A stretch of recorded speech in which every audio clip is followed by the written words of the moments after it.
Esse é o vídeo de número 22 e o segundo sobre o livro de Jó. E é importante acompanhar todos os vídeos também sobre Jó, para então compreender qual a mensagem verdadeira que o livro de Jó nos traz. Bem-vindo ao canal Falando de Sonhos. Para você que acessa o canal pela primeira vez, sou Inácio da Silva. E nesse vídeo eu seguirei com a missão que Deus me confiou: colaborar para o aperfeiçoamento do estudo bíblico. E nesse vídeo eu estarei falando sobre: Deus se afastou de Jó ou foi Jó que se afastou de Deus? E antes de falar sobre o tema, eu quero falar sobre algo que é muito importante. Em um livro que é dividido por capítulos e versículos, jamais nós podemos estudar ou apenas ler algum capítulo e versículo e julgar que nós compreendemos a verdadeira mensagem que este livro traz.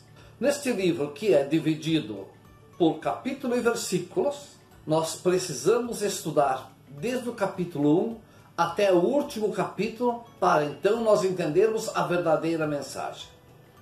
Neste vídeo eu estarei falando sobre os 2 primeiros capítulos do livro de Jó, sobre a apresentação do livro de Jó. Eu não vou pegar e seguir versículo por versículos. Eu vou pegar 4 pontos, 2 da Bíblia no geral e 2 de Jó, para explicar então por que Deus se afastou de Jó, ou nós devemos entender que foi Jó que se afastou de Deus. Jó, ele reclama que Deus o abandonou ao poder do demônio. Mas será que essa é a realidade? Jó, em sua arrogância, em sua prepotência, ele se julga igual a Deus ou superior a Deus. Quando um ser humano se julga igual a Deus ou superior, Deus não abandona, simplesmente ele não precisa de Deus. Então Deus deixa ele com sua inteligência, e o ser humano sem Deus acontece o que aconteceu para Jó.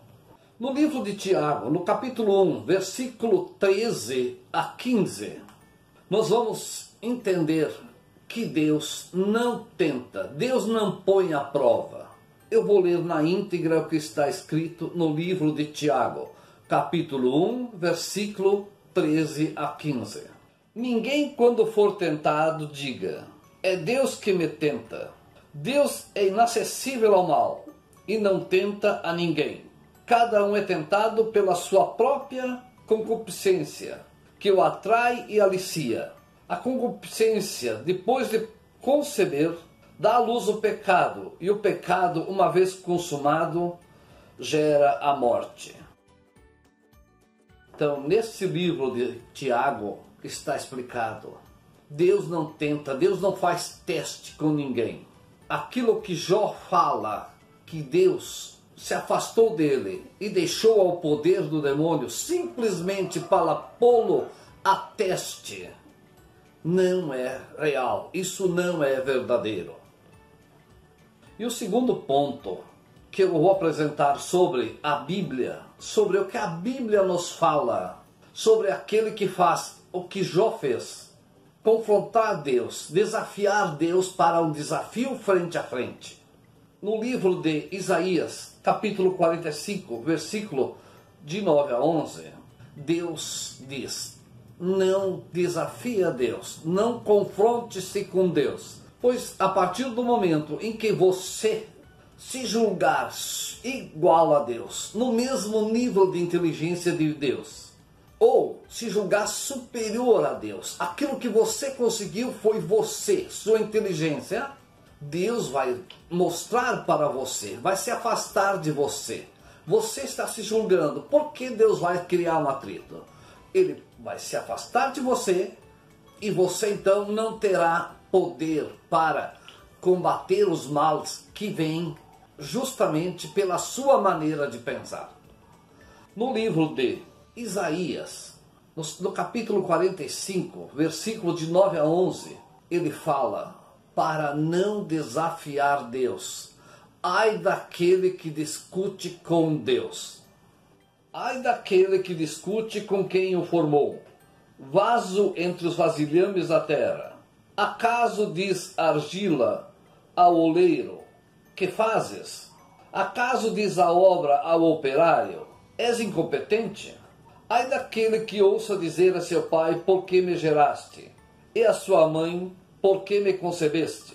Eis o que diz o Senhor, o Santo de Israel, o seu Criador. Pretendeis pedir-me conta do futuro? Ditar-me um modo de agir? Então nós vemos aqui que nós somos alertados. Não confrontamos Deus quando surgirem os problemas. Primeiro analisamos a nossa arrogância. Jó não analisou. Jó se julgou superior a Deus.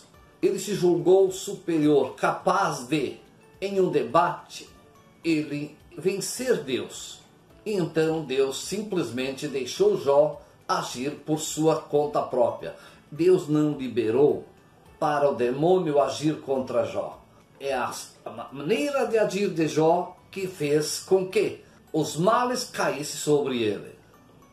Nós sabemos, quem estudou a Bíblia, quem vai ao culto, quem vai à missa, sabe que Deus fala com nós através do sonho. Sonhos e visões. E Deus procurou, tentou, alertou Jó através do sonho. Só que a arrogância de Jó era tamanha que ele não aceitava o sonho como orientação de Deus. Ele só aceitava orientações de Deus ou um debate com Deus se fosse frente a frente, porque daí ele sairia vencedor. Essa era a maneira de Jó pensar. Para Jó, o sonho não passava de tortura, algo que ele preferia a morte do que passar por essa tortura. E está no capítulo 7, versículo 12 a 18, do livro de Jó. Ele fala assim sobre o sonho. Porventura sou eu o mar ou um monstro marinho para me teres posto um guarda contra mim? Se eu disser, consolar-me-á o meu leito, e a minha cama me aliviará, tu me aterrarás com sonhos, e me horrorizarás com visões. Preferia ser estrangulado antes a morte do que meus tormentos. Sucumbo, deixo de viver para sempre. Deixa-me, pois meus dias são apenas um sopro. O que é um homem para fazer tanto caso dele? Para te designar ocupar-te dele? Para visitar todas as manhãs e prová-lo a cada instante?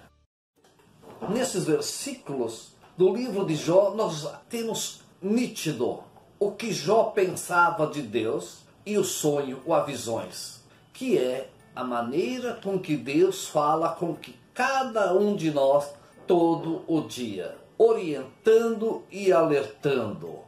E Jó não aceitava aquele tormento. Ele preferia a morte, significa, ele aceita qualquer coisa, menos que Deus, sem estar na frente dele, lhe orientasse.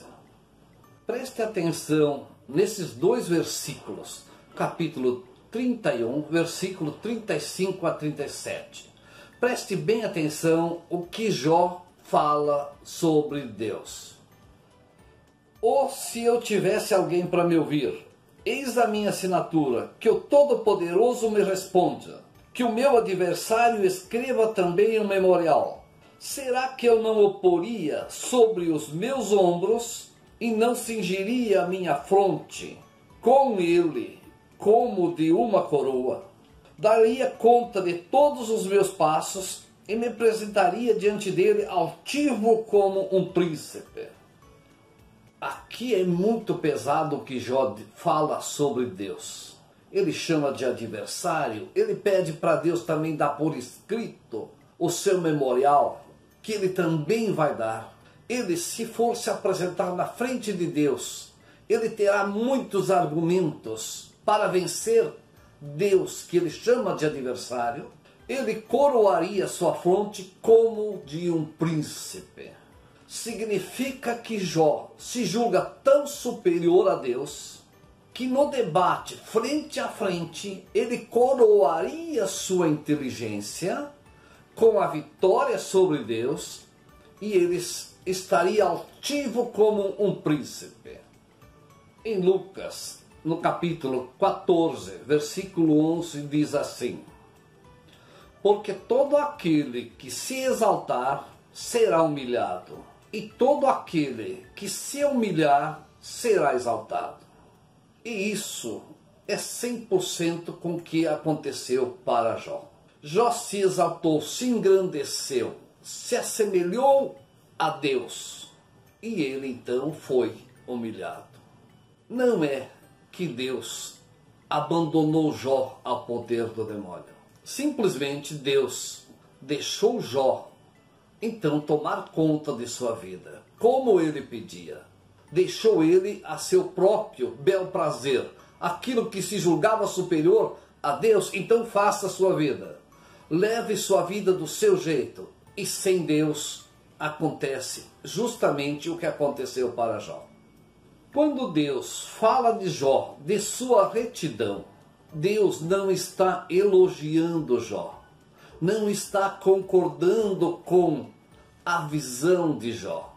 Deus está dizendo, ele está se julgando superior, então eu me afasto e deixo ele seguir o seu destino. Nos próximos capítulos eu vou mostrar o que Deus falou para Jó, que se Jó provar para Deus que ele tem a inteligência que ele tem, Deus também o adorará. Então nós vamos também entender por que Deus deixou Jó seguir seu destino. Tudo aquilo que aconteceu a Jó poderia ter sido evitado se Jó aceitasse, acreditasse nas orientações que Deus lhe deu, nos alertas, através de sonhos e visões. Mas Jó, como ele se julgava superior a alguém que tinha poder sobre o ser humano, para coroar, que nem ele falou, coroar sua fronte como uma coroa, ele precisava da vitória sobre Deus. E para isso ele precisava ter Deus na sua frente. E Deus provou para Jó que a inteligência de Jó não é semelhante a Deus. Jó tinha simplesmente uma grande inteligência humana, não espiritual.